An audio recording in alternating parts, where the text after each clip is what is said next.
Hello everybody and welcome to this webinar put on by the Transnational Research Institute on corruption. This is the third seminar that we've put on for 2020, this very strange year. My name is Grant Walton. I'm the chair of the Transnational Research Institute on corruption and a fellow with the ANU's Crawford School and Development Policy Centre. Before I begin, I would like to acknowledge and celebrate the Ngunnawal people on whose traditional lands I am now located and pay my respects to their elders past, present and emerging. Now, it gives me enormous pleasure to introduce today's speaker, Professor Leslie Holmes. Professor Holmes has been a Professor of Political Science at the University of Melbourne since 1988 and Professor Emeritus since 2014. And I must also say, Leslie was one of my PhD supervisors a few years ago. I was very lucky to have him as one of my supervisors. He also teaches annually in Warsaw and Beijing and sometimes at the International Anti-Corruption Academy in Vienna. Les is very well known in corruption studies. He has authored and edited an astounding 16 books, including Corruption, A Very Short Introduction and Police Corruption, Essential Readings, and his work has been published in 19 languages. He's a fellow of the Academy of Social Sciences in Australia and has been a consultant for the World Bank and Transparency International. Leslie today will be talking on a topic which is really front and centre in terms of corruption studies, and that is corruption and responses to it within police forces. Now, Transparency International and others have found that more people pay bribes than any other officers of the state. And Leslie today is going to have a look at the nature of this and methods that have been shown to substantially reduce police corruption in various contexts and countries. So this seminar is based on a chapter in Leslie's latest monograph comparing police corruption in Bulgaria, Germany and Russia and Singapore. So have a look out for that in a good bookshop or online retailer near you. And although his book focuses on those 4 countries, he's going to be including examples from many other countries, including Australia. And I am sure that his insights will be relevant for both practitioners and for scholars. So without any further ado, I'll hand it straight over to you, Leslie. Thank you. Thanks, Grant. I'll just put my slides up. Okay, slideshow. That's it. Well, firstly, I'd like to thank you, Grant, and Trick generally for inviting me today. I also want to apologise. You can probably already tell I've got a bit of laryngitis. It comes and goes. I think I inherited it from my mother. My approach to corruption is not as broad as some. One of the best known books on police corruption is by a guy called Maurice Punch, and he would include things like excessive police brutality, sexism, homophobia, and various other forms that I wouldn't include. They're forms of police misconduct, police misbehaviour, unquestionably. But to me, that's an example of conceptual stretch. I don't want to be that broad. I'm just going to use what I think is still the most common, although Transparency International might disagree with me, which is that it's the private abuse of public office. Certainly for looking at police corruption, that's fine. I realise that most, perhaps all of you, would not be particularly interested in Germany or Singapore, or particularly Bulgaria and Russia. So I won't use many examples from theirs, just occasionally I have to, because they're the ones I've researched for this book. And I will try, and as I say, to give examples from other countries. So I'll start by looking at why it matters. And as Grant just said, the GCB is the Global Corruption Barometer, which is a Transparency International barometer that's produced actually irregularly. Used to be every 1 or 2 years, now it's probably every 2 or 3 years. But the bottom line is that shows that globally more police officers were paid bribes by members of the public than any other state officers. So clearly there is an issue. Why it matters, I've given you several reasons there. You can possibly think of others, but one is that unlike most officers of the state, the police are legitimately armed in many cases, not always, but often, which means that they can threaten people or they can be more dangerous if you cross them than your local council official. Much of their more serious work has to be undercover. The nature of it has to be undercover, which means that there is less accountability. And those of you who are specialists on corruption will know the well-known formula from Bob Klitgaard, who was over here not long ago. Adam and I had dinner with him and his wife not long ago. He came up with this formula C, which equals corruption. Corruption equals monopoly plus discretion minus accountability. So if there's not too much accountability, you're quite likely, other things being equal, to have more corruption. Another problem is that the police, again, much more so than most officers of the state, have direct contact with criminals. And those of you who are interested in theories will be familiar with opportunity theory in criminology. There are opportunities for police officers to collude in a way that is much more likely to happen than with other officers. The next point is something I got very much from my work on Russia and Bulgaria, namely that ex-former police officers often join organised crime gangs. In the West, one of the groups that tends to join, for instance, outlaw motorcycle gangs are ex-soldiers who miss the camaraderie and maybe just the dangers involved that they had been experiencing when they were soldiers. I haven't found that much in Western police corruption, but it's certainly a major factor in post-communist police corruption. Another problem is that the police are supposed to be the final port of call for most citizens. You turn to them and hope that they will sort out your problems, including with other officers of the state. So if you can't trust them, you've got a problem.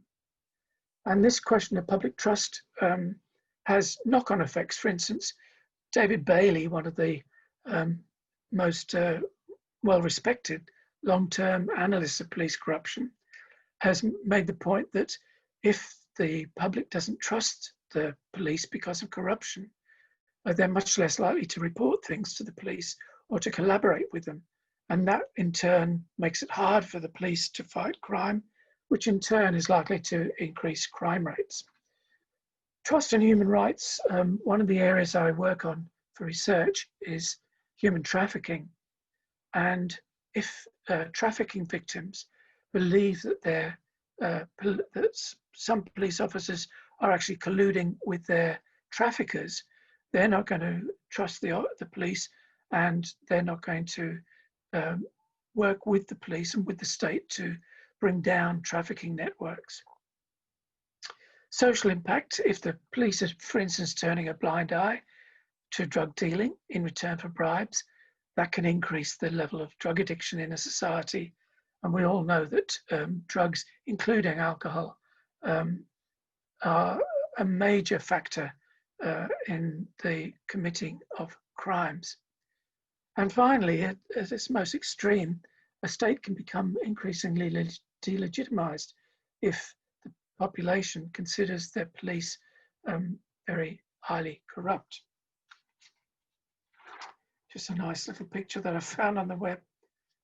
So my basic argument is the following, that unfortunately, for those of you who are looking for a quick fix, there is no silver bullet to fighting police corruption. There is no one size fits all. Unfortunately, there are different cultures, different types of corruption, and I'll go through those in a minute. Different institutional arrangements, different levels of corruption, or meaning the scale of it. You get rotten apples. Singapore, from everything I can determine, has mostly a rotten apples problem. In other words, it's mostly individual officers doing the wrong thing. Barrels is where groups, maybe a drug unit or a particular police station, has a high level of corruption, and orchards where the whole police force, not every single officer, but where corruption is widespread throughout a whole police force. And those arrangements, just how much autonomy, how much oversight and so on exists, that also can affect both the level of corruption and how you're going to deal with it. Ideology, I won't go into that. I'm a political scientist and I know I could spend 2 hours talking about that, so I won't bore you. But culture, again, I can't go into detail, but just to make the point that different cultures have different attitudes towards, for instance, towards cooperating with the police or reporting to the police. In some cultures, Georgia, the country of Georgia, not the pro-Biden US state, is one of many countries in which the traditional culture is that you don't turn to state officers to sort out your problems with your neighbors or with other people. You tend to prefer to do that within a family or a clan. That also has an impact on the level of police corruption and how you're going to deal with it. However, having said all that, the one variable that is constant across all cultures, in my opinion, is political will and capacity, and I'll come back to that at the end of the talk. I use a 14-type taxonomy. The first 8 are from Roebuck and Barker. This is the classic analysis of different types of police corruption. It was published in 1974. There was a book version in 73, and then they condensed it and sharpened it up in 1974 in an article. And Roebuck and Barker call it a typology. Whether you call it a taxonomy or typology depends on what you mean by those terms. I myself like one term for one phenomenon, so I use typology, meaning a rank-ordered classification, and a taxonomy just for a classification. They call it a typology and say that their rank ordering, it is rank ordered, meaning that the number 8 is their worst form. And if you actually read their article, you'll see that they include things like police officers exchanging days off when they're not allowed to, exchanging their rosters when they're not allowed to. That seems to me a very marginal, very trivial form of corruption, and to equate or to rate that as more corrupt or more serious than direct criminal activities seems to me questionable. So I'm just going to call a taxonomy a classification. You would have to look at the individual actual cases to decide which was more serious and which was less serious. Corruption of authority is, according to Roebuck and Barker, doesn't involve actual breaking of the law, but it involves taking advantage of your position. Free coffees and Maccas is a good example. Kickbacks often get them with tow truck companies. Opportunistic theft, the police are called to a house. They're called by the neighbours because the owners of that house are away. And when the police get there, they know that the owners of the house, because they're away, they won't know what the thieves have taken or the burglars have taken. So it's quite easy for them to take a few extra items and just blame it on the burglars. Shakedowns for them involves both grass eating and meat eating corruption, and I'm going to explain those terms in I think it's the slide after next. But it's basically whether you just accept bribes for not charging someone when you should do, or actually demanding a bribe when in return for not arresting someone.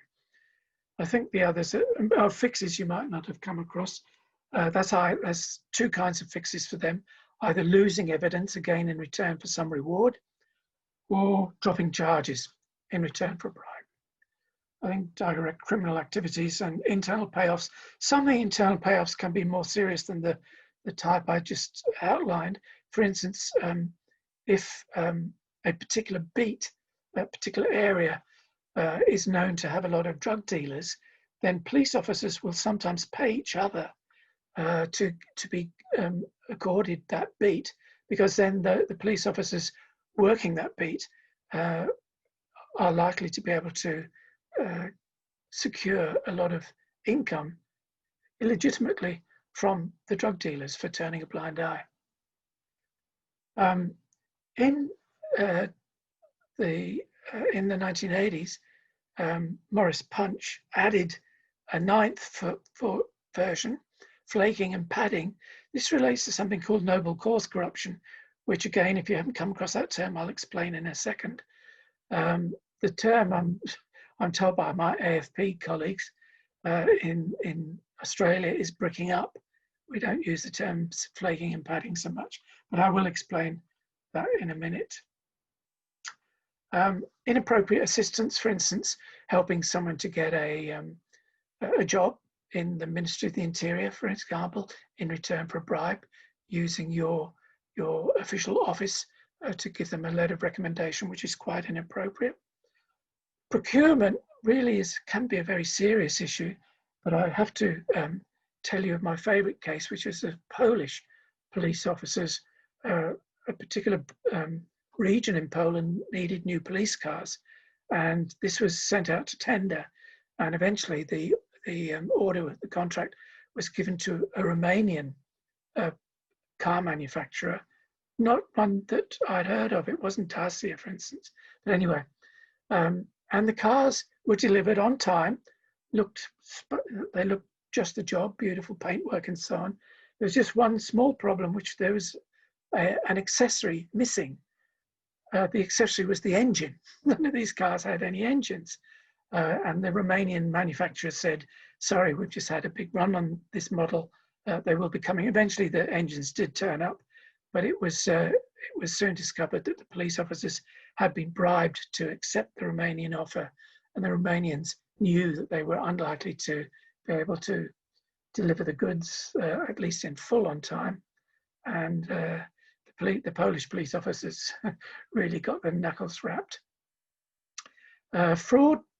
One of my German examples was of German police officers getting medical certificates to have time off and getting paid full when they shouldn't have done. Collusion with criminals in many ways looks like number 5, the protection of illegal activities. But I want to distinguish between a case where police officers are just, say, tipping off an illegal brothel. You know, there's going to be a raid this afternoon, and say the police officers know there are trafficked sex workers. The brothel has time to get those out the back door before the police raid. So that's an example of protection of illegal activities. Collusion is where the police themselves are directly involved in criminal activities, working with the traffickers, for instance, and I've got examples in my book of that happening.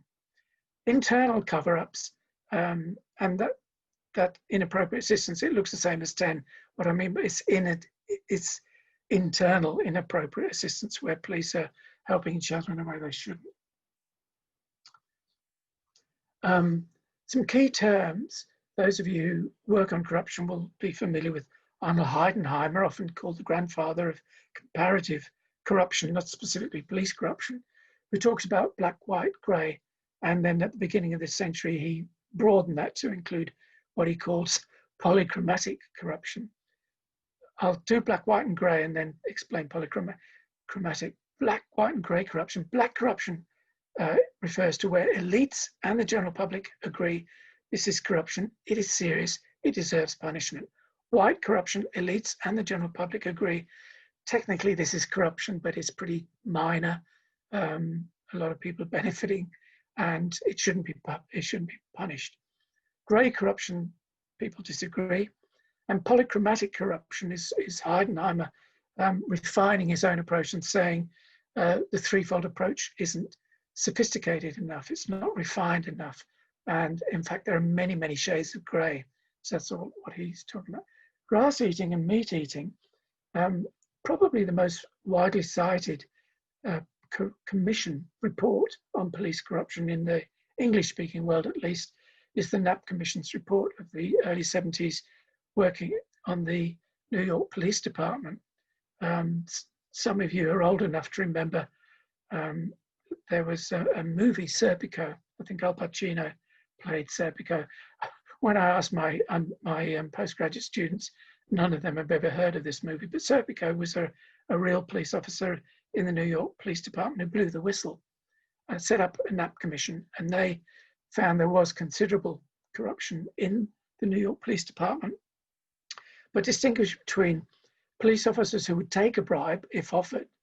That's basically what grass eating is about. There are nuances around that, but I haven't got time to go into those. And meat eating, which is predatory, where the police officer will demand bribes, not just accept them if offered. So clearly, meat eating corruption is more serious than grass eating. Birds is another term that came up in the NAP Commission's analysis. And this refers to police officers who aren't themselves actually engaged in, for instance, soliciting bribes, but who know of their colleagues who are and don't report it. They're called birds because they're flying above other people, above the overtly corrupt police officers, but not reporting them. And most commentators and most police forces would say that in as much as these officers are not reporting the corruption, they themselves are corrupt too.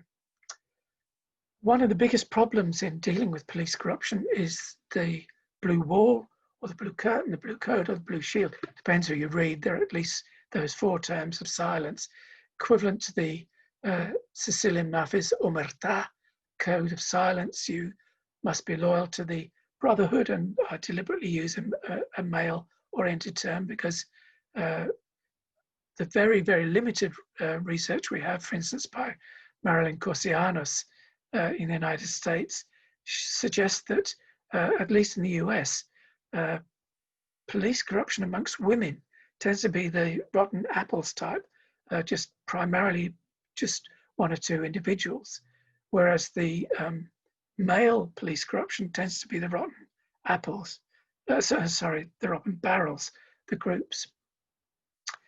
And then noble cause corruption. And some would question whether you should even use the term corruption. This is where police officers technically bend or even break the law, but not for any personal gain. They do it because they want to get people behind bars that they know, for instance, are drug dealers, but these are violent drug dealers who threaten anyone who's going to be a witness.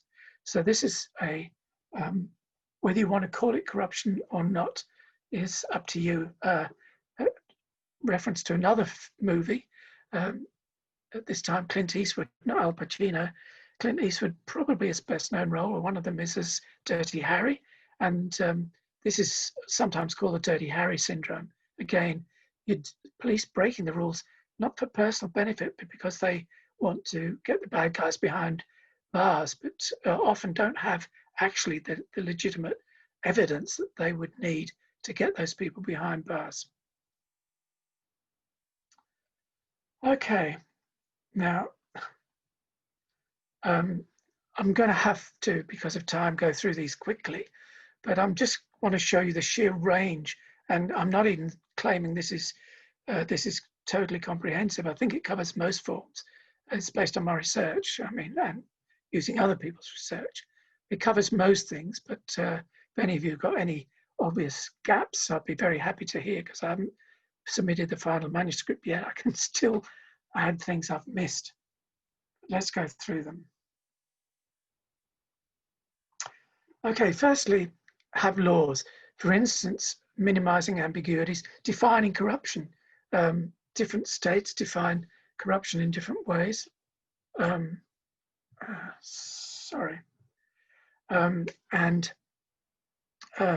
needs to be clear, what constitutes corruption, so that police officers themselves also understand, is it okay to accept a free coffee in McDonald's?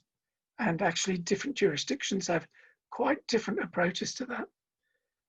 But minimizing ambiguities here in Victoria, unless they've changed it recently, certainly the last time I spoke to a VicPol officer about this and asked him about this, it was still the case that police officers are allowed to have a second job, sometimes called moonlighting, subject to approval by their superior officer, Whereas in Singapore, again, unless they've changed it very recently, the rules are quite clear. You may not have a second job. This cuts out that discretion that Robert Klitgaard has seen as an important aspect of or facilitator of corruption.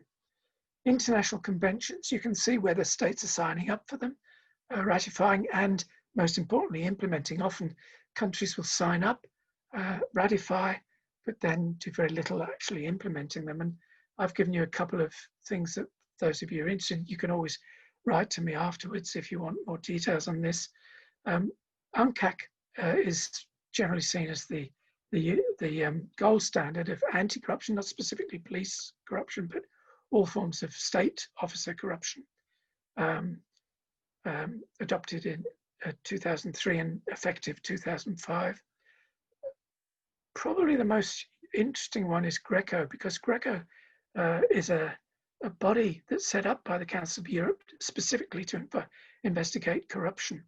And unfortunately, they've only just started releasing their 5th round of reports.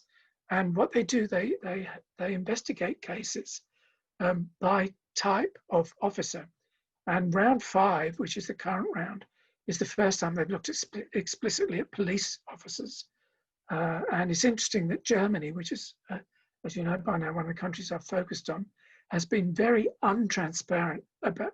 They were untransparent with me. They wouldn't allow me to survey their officers, whereas I was able to survey them in Russia and Bulgaria. And I went on the website yesterday to check something and see that Greco is updated. Most European countries have now made the reports on their police corruption investigation. They've made them public, but Germany hasn't. It's keeping confidential. Then there are regulations and codes. There is a 1979 UN Code of Conduct for law enforcement officials, but it only refers once to corruption, and then kind of abjures its responsibilities by saying, but this must always relate to local cultures. Distinction between codes of conduct and codes of ethics, I myself wouldn't place too much emphasis on such codes, and in any case, lots of police agencies blur them. In theory, the ethics are more general, and the codes of conduct are more specific about what you can and can't do, but as I say, they often get blurred. In terms of selection and monitoring, there's officer testing at the recruitment stage. Those of you who,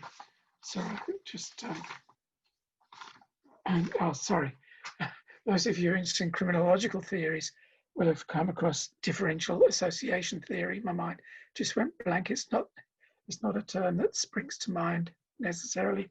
The differential association theory will, when applied to police corruption, there have been a couple of studies which have looked at the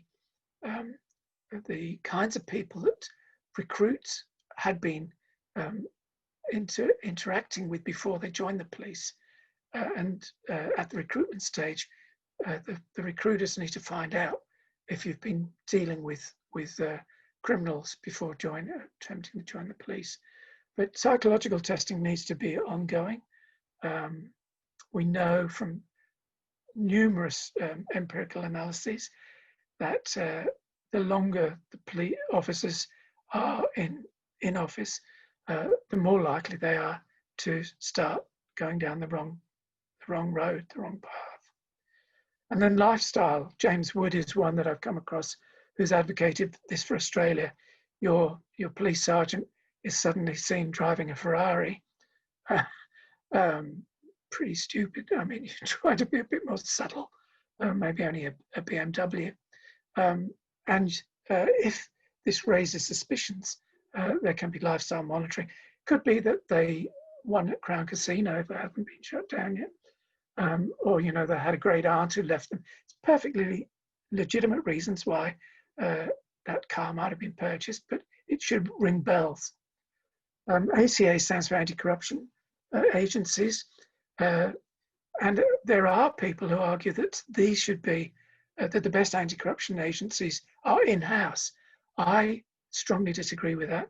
And again, if there are any police officers who want to tell me their perspective, I'll be happy to hear this. But you know, if you go back to Roman poets, the Roman poet Juvenal, he asks who will guard the guards themselves.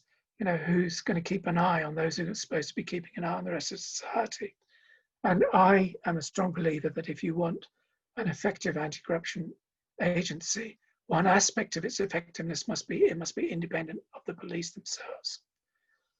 Undercover operations, one of the problems here is civil liberties. For those of you not familiar with the distinction between sting operations and entrapment, basically sting operations are mounted against, in our case, a police officer about whom you have good reason to be suspicious. Whereas entrapment is, you haven't got any particular individuals in mind, but you're setting up temptation for when you shouldn't. It's not often used in police, within the police, where sting operations are. But some countries, for instance, Sweden doesn't allow either sting operations or entrapment. Others don't allow entrapment, but will allow sting operations. Role modeling is another important aspect of the role of management. There's been some Dutch research, which, at least in the case they looked at, the Dutch research showed that after punitive measures, role modeling was considered a very important reason for having more or less corruption amongst junior ranks. Risk assessment and management. Every country in the world has limits on what it can spend. And so you need a triage system, prioritizing, you know, where do you think the corruption is most serious? And you can define serious, you then have to define what you mean. Do you mean in terms of the dollar values? Do you mean the number of people being physically harmed by it, et cetera, et cetera? You have to define all that. Rotation of offices. From one office to another, that's sometimes considered an effective measure, but there are downsides to that, namely that you can lose your corporate memory, you can lose experience in a particular area, and community policing. Some have said that for community policing to work well, local citizens need to really get to know their local police officers over the long term, and they'll trust them better. So rotation is not without problems. Police reform, I think you'd understand what that is, but because of time, I'm not going to go into that, but it could involve all sorts of these other areas, changing them. Domestic cross-agency cooperation, well, one of the problems there, including this country, as I understand it, is that sometimes, for instance, software is incompatible. It's not that anyone's trying to hide one set of criminal statistics from another set of criminal statistics or police corruption statistics, but that the software isn't talking, the softwares aren't talking to each other. And then gender. This can be very effective. For instance, one of the main forms of police corruption I found in Singapore was using sex workers. And if your vice squads had far more women in them, I hope I don't sound sexist, but I suspect that there would be less sex work as a bribe, and therefore less of that particular kind of police corruption. Oh, sorry. Punishments. A lot of countries say that the police should be punished more severely for a similar type of crime than a citizen committing that crime. But others say, no, this puts off the police, and you know, they're already under a lot of pressure. They're doing a very tough job. They're putting their lives on the line. And so there are debates on that, and people have to make up their own minds. Campaigns, I won't go into those because that again will take me. Shaming is something the Singaporean police do. They take recruits into prisons and introduce them to corrupt police officers who are doing time, to shame the police officers who are in prison, and to make the recruits how they will be shamed in that sense. And radical purges. There have been some interesting cases, again with gender. Lima in Peru and Mexico City, you know where that is, both decided that their traffic police were very corrupt, and so changed them overnight to all women traffic police. And for a long time, there was a marked decline in police corruption, but actually over time, it begins to creep up again.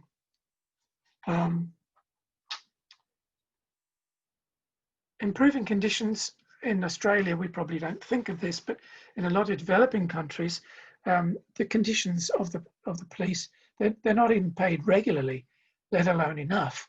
In Russia, for instance, in the 1990s, a number of police officers went months without being paid. That's the kind of improving conditions at the extreme level that one's talking about. But other things like pension schemes, free travel on public transport, all these can be attractive carrots to keep police on the straight and narrow. Rewarding can be both paying bonuses to police who, for instance, report on their colleagues' corruption, and for countries that can't afford to pay such rewards or don't want to, and there are arguments that it's not a good idea to encourage a financial reward for this. You can have the opposite of shaming. You can have honor boards.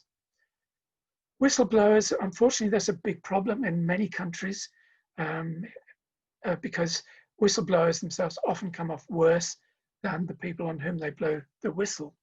A lot of police, including in this country, have been cold-shouldered, have left the police because they've been so badly treated after blowing the whistle on their colleagues.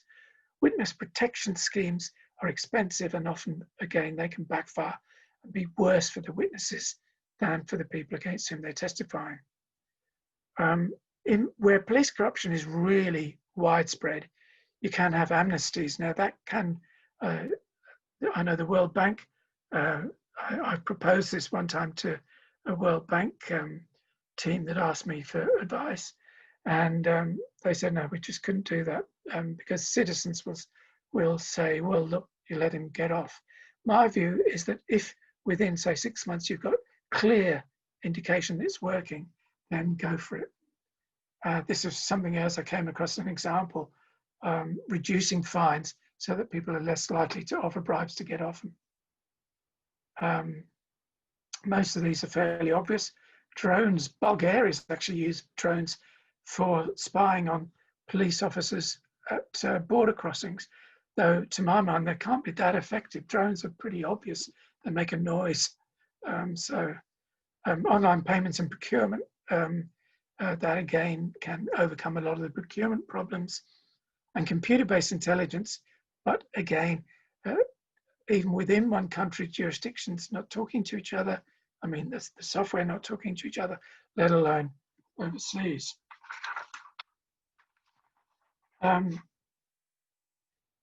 Appearance. You won't believe this, but some people are saying that to improve the relations between the people and the police, in other words, to reduce the them and us sense a problem, which is often cited as a reason for police corruption, feeling, you know, we put our lives on the line, and people are using all kinds of derogatory terms about us, like pigs and so on. To try and improve that, the uniform color, there's been a lot of research in America about this, and whether police officers wear sunglasses or not. Police officers in sunglasses apparently are less trustworthy than police whose eyes you can see. I won't go into that, but name is just whether you call them militia or police. That's symbolically important in some countries. The gender balance, though, the Australian Commission for Law Enforcement Integrity, that's ACLE, said that female officers are not clearly less corrupt in Australia than our male officers, but that is definitely not the case. Empirically, we know lots of countries where that's not the case. elsewhere. Problem of defining public trust. Here's one of my little irritants. A number of survey people I work with think that the world values system question about trust is meaningful. I don't. Do you trust other people? Trust can have several meanings. They mean basically, do you trust them to be honest? But it also, you know, do you trust the police? Do I think they're effective? Do I think they're reliable? There are all sorts of different meanings of trust. So that needs to be defined. Linkages with foreign agencies. Yes, that sometimes the CPIB, the Corrupt Practices Investigation Bureau, the world's oldest anti-corruption agency based in Singapore and founded there in 1952. That regularly hosts visits from police officers from other countries to see how the CPIB keeps its eye on the SPF, the Singapore Police Force. Ethics training, fairly obvious what that is.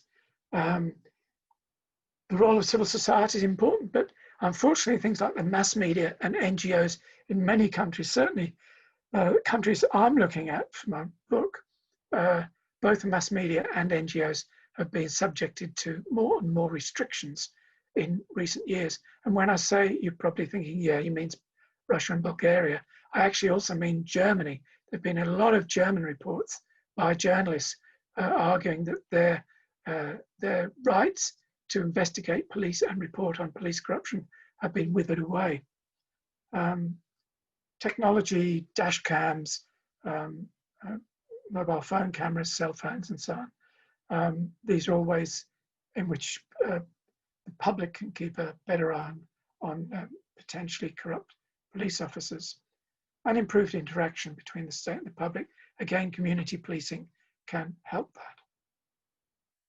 Immunity, the Americans have something, sorry, I just called qualified immunity. They've had that since 1982 for police officers. And a recent judge, a judge in the US recently says what is called qualified immunity is actually unqualified impunity. And he says the United States should get rid of this. It's not in every state, but a lot of states you would expect it to be, like Texas, it's there. Political will and capacity at all levels. All I'm saying about political will, it can be your station commander. It's not just political leaders. Using political in a very broad sense, meaning any power holder. And the will and the capacity of the general public. They've got their role to play. And to finish, there are numerous types of corruption and numerous methods for combating it. And you must combine methods in unique permutations. One thing that is very clear is you'll never get rid of it. All you can do is manage it. It's a so-called wicked problem. In other words, a complex problem that you'll never fully solve. But you certainly can bring it down. Georgia, the state of Georgia, the country of Georgia, is a good example of where they dramatically reduced police corruption very, very rapidly. It was a bit of a roughshod approach, I must say, but if any of you wants references from me on how they did it, I'll be happy to supply them. Given the financial limitations of all governments, you need to triage. There's a quotation there saying, quote, fighting corruption generally, not specifically in the police, you need not punitive measures, but strengthening institutions, the rule of law, and regulatory quality. In my opinion, one of the things we really need is to reduce, you'll never get rid of completely, the them and us feeling between police and the public. So to reduce alienation. And back to my point about political will. I've left about 10, 15 minutes. So I hope it was a gallop. I apologize for that, but I'll stop sharing so that I can see what's happening. So is it give or Jiv? Give. It's Jiv. That's fine. Jiv. That's fine. So the first question that we have is from JC499901 is their handle, but they've got, I'm not sure if they want to come online and talk, but they've got mic rights if they do. I'm just copying the comments across for you at the moment into the chat box, so you should be able to see them. So I look in the chat box, do I? Yes, yeah. Okay.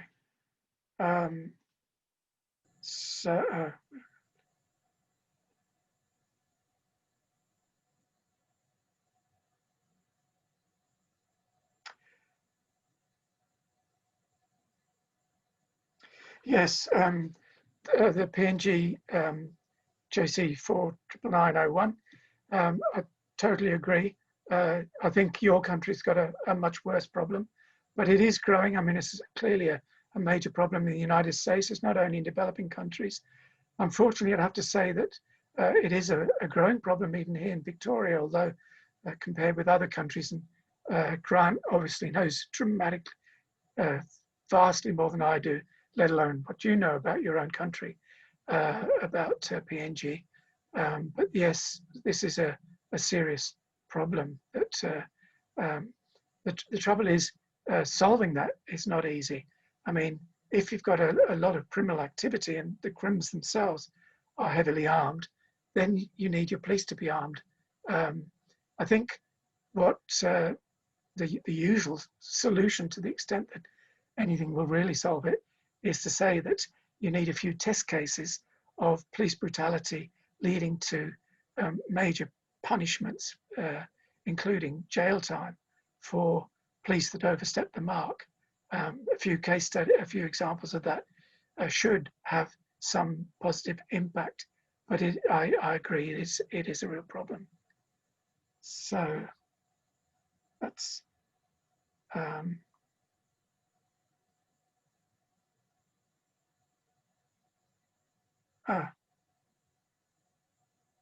is that the only question? Sorry, Les, you might need to just summarise the question. I think people are having trouble. Oh, I see. Sorry. That's okay. It's basically saying if the police are armed but are brutal towards the general public, and the public are therefore scared of the police, how are you going to improve public-police relations? Sorry, now that I know that others can't see the chat, I'll summarize the question. And my answer basically was that that's a tricky problem, and it exists in many countries, not just PNG, and a few choice, well-publicized cases of where police have overstepped the mark in terms of brutality and being sent to prison should have a positive effect. That's the best I can do, I'm afraid. The next question is,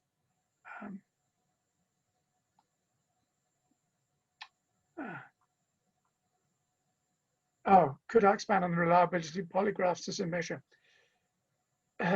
Yeah, those of you who watch movies will know that there are some individuals who are very good at manipulating lie detectors. A polygraph, just in case any of you didn't realize, that's what we normally call a lie detector.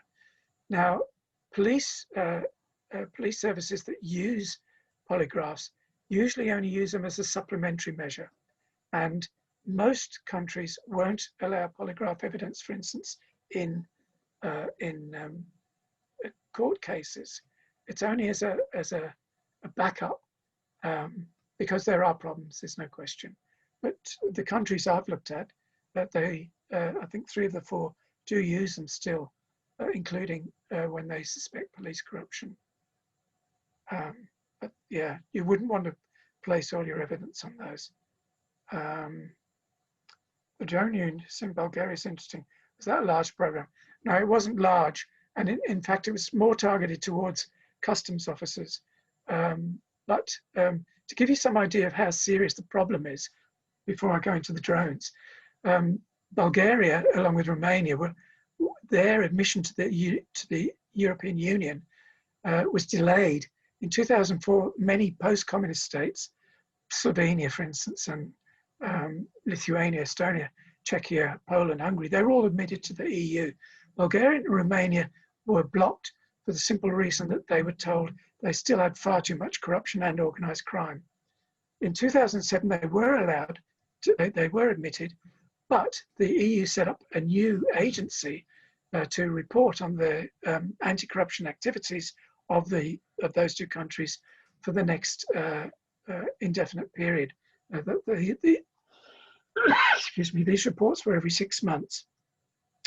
And in case you're not familiar with the term Schengen area, Schengen is most of Europe, not all of Europe. It's not all of the EU because it doesn't include, well, Britain's out of it now anyway, but it does include countries like Norway and Switzerland.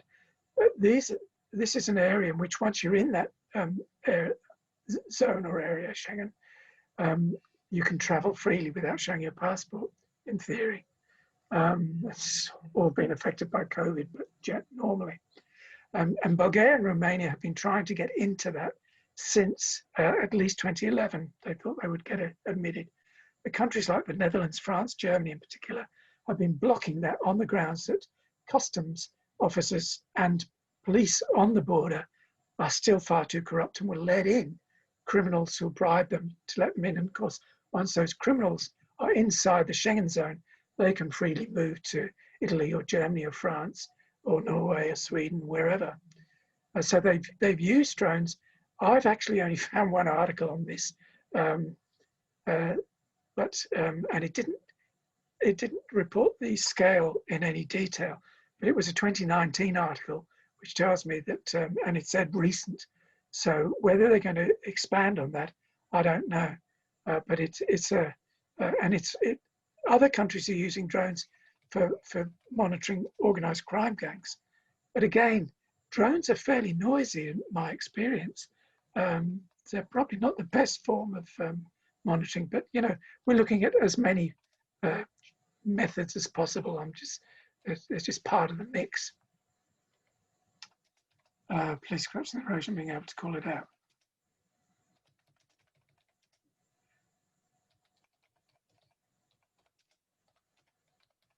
Yeah, sorry, there's another question from Jonathan asking about police corruption and and neo-Nazism or white supremacism in Germany.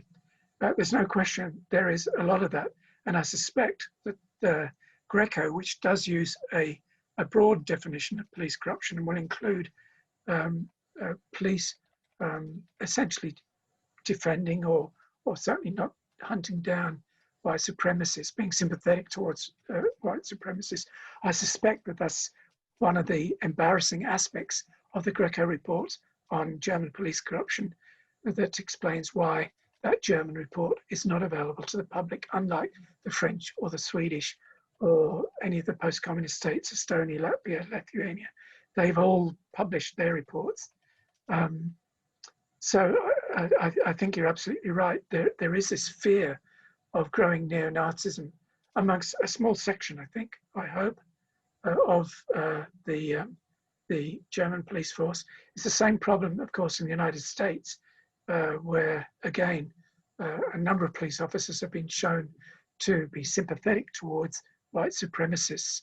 I myself, just because I like to provide myself parameters with my research, don't really look at that aspect of it, but I'm more than happy to recognise that as a serious case of police misconduct. And again, it needs to be called out, and the police officers need to be punished. All too often, one thing I didn't really mention is that police punishment actually just boils down to administrative internal punishment. You know, you're not allowed to apply for promotion for the next 3 years, whereas an outside observer might say, no, that is a proper criminal offence that needs to go to court, and if you're found guilty, you need to go to prison. These sorts of things, this is the problem of the code of silence and the brotherhood and so on, where police officers are all too often willing to protect each other. But as I say, in order to overcome that, one of the ways is to improve relations between the general public and the police. It's a two-way street. If the police were less sympathetic to white supremacists and or use police brutality less often, the public would probably become more sympathetic, because, as I've said before, the police really do put their lives on the line every day, in some cases, depending on what units they're in. And that's got to be, it's both sides have got to come to the table and got to understand each other better.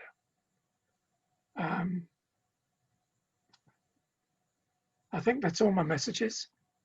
And, oh, it's 1 o'clock. So I don't seem to have any other queries. So Les, one final question, if you've got time, Les, and then we'll wrap up. If you're happy to answer this question about police corruption in Ghana. Yes, I've just seen that question from Shiv. Has to do with people paying bribes to access bail that they're legally entitled to it. Okay. Yeah, that comes under fixes. That's, well, it comes under. Sorry, I need to look at my own numbers. I've got so many numbers I forget.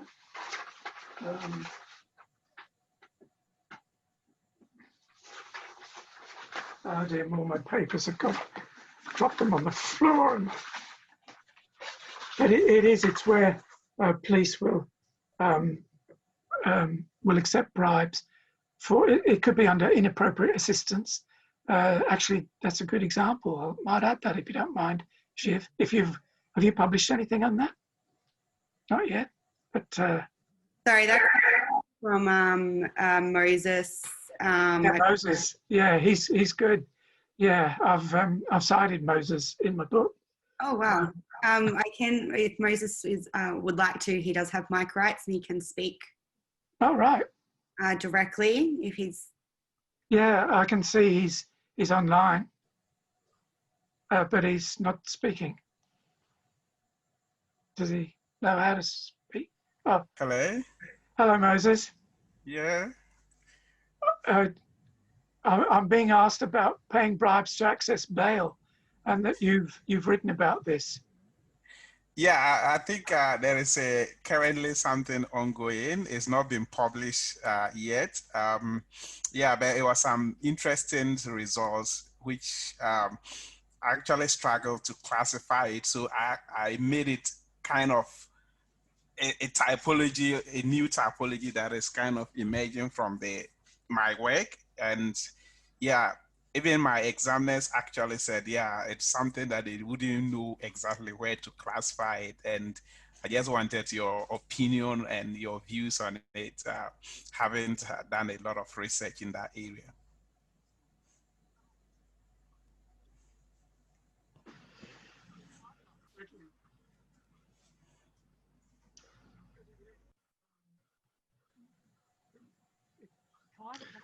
Liz, I think we've lost your audio. Sorry. Are you on mute? Yeah, I just mute myself because I just wanted his opinion and where he would think to classify that. That's okay. Leslie, are you on mute? I just want to check your audio. We can't hear you. No. Shiv, I think we've lost Les's audio. Yeah, I can hear him, but only very faintly. Oh, let me put up my volume. That's all I can do. There we go. Yep, you sound good now. Can you hear me now? Mm-hmm. Yeah. Okay. Moses, even I'm struggling to fit that in. Maybe I need a 15-point taxonomy. It's inappropriate assistance to outsiders. But if with your permission, I'll include that as an example. Because although the book is focused on 4 countries, certainly when I'm looking at methods for dealing with it, some of the methods aren't covered by, the method hasn't been used by any of my 4. So I certainly go outside the 4. And sorry, Moses, I think it's another Moses that I've cited if you haven't published, because I certainly have, it was a judge, Moses. And and that was certainly from Ghana, from memory. Why don't you send me an email and I'll give it some more thought. I remember when Michael Johnson was on a few weeks ago, I asked him a question and he got around it by saying he needs to think about it more. I'll think about it more, and if I really don't think it fits into my inappropriate assistance, I'll add it if I may. Yeah, that would be very lovely. So I'll send an email after Thank you. the seminar. Thanks. What I should have done was I should get in the habit of this, putting my email on the cover slide. I'll try and remember to do that. If you find, oh no, they've just put them back up. For a while, honoraries in my school, became non-persons. If it helps, Leslie, if it helps in the follow-up email to this, I will include your email address for the. Okay. Thanks. Thanks. We're going to have to wrap it up there. I'm afraid we could keep on going, but wherever you are, I'd like for you to thank, and for us all to thank Leslie for this great presentation. I know it's virtual now, so you'll have to imagine all of the rounds of applause that are going on all around the world. Leslie, it's just the nature of things at the moment, but I would like to thank you very much for taking us through such an interesting and comprehensive presentation to get us to think about the way in which we can approach responding to corruption. I have some questions for you myself, but I will have to put those aside for now. But again, thank you very much, and we really do appreciate it. You're very welcome. Thanks for inviting me. All right, thank you all, and we'll see you again, most likely early next year for another trick session. Thanks a lot. Thanks. Bye. Bye.